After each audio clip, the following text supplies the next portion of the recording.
د بدعت په ټولو نه غټه خرابي دا ده چې هغه سړی د دین موجد جوړ شي. حالانکه د دین موجد د دین پیدا کولو ول ذاته هغه صرف الله تعالی ده. د الله تعالی چې کوم مونږ ته دین جوړ کړی ده هغه د مونږ لپاره قابل اتباع ده. حالانکه دا بعض خلک چې کوم بدعت کوي په دین کې نوې نوې خبرې راولي دغه د دین موجد جوړ شوی دی.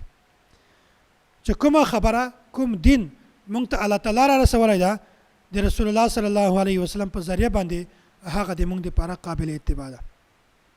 او داسې دا کوم سړی چې په دین کې نوې نوې خبرې ایجاد کوي دا وایي چې دغه لار کوم ما اختیار کړې ده دا په ټولو نه بهترینه لار ده. دا کومه طریقه چې ما اختیار کړې ده دا په ټولو نه بهترینه طریقه ده. حالانکه ما خبره تاسو ته بیان کړې ده چې په ټولو نه بهترینه طریقه دا د رسول الله صلی الله علیه وسلم طریقه.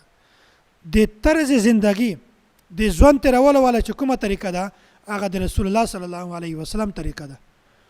او داسې مونږ تاسې دا ویلی دي چې الله تعالی سره په ذات کې او په صفاتو کې شریک جوړول دا ته شرک وایي. نو دین جوړ کړی الله تعالی ده که یو سړی دا وایي چې په دین کې دا خبره دغه انسان د دین حصه جوړه کړې ده د دین جز جوړ کړي نو دا مطلب دا چې دا سړی وایي چې دغه دا کار ما کړی ده. حالانکه د دین جوړول ول ذات دا صرف الله تعالی د انسان نه ده. نو داسې چې کوم سړی دا خبره بیانوي چې زه د دغه شی موجود یم د دغه مطلب دا ده چې په دغه شی باندې په ټولو نه زیات پوهه په ټولو نه زیات پوهېدونکی سړی هغه زه یم. په معنا بل کس داسې نشته چې هغه په دې خبره باندې زیات پوهېږي. دې د وجې نه دا بدعت چې کومه ده دا د ټولو ګناهونو نه پورته ګناه ده. دا ډېره غټه ګناه ده.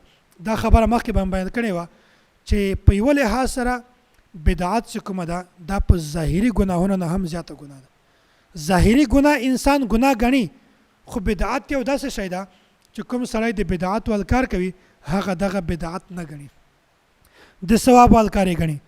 او داسې چې کوم سړی بدعت کوي دا د شریعت اتباع نه ده بلکې دا د خواهش نفس اتباع ده.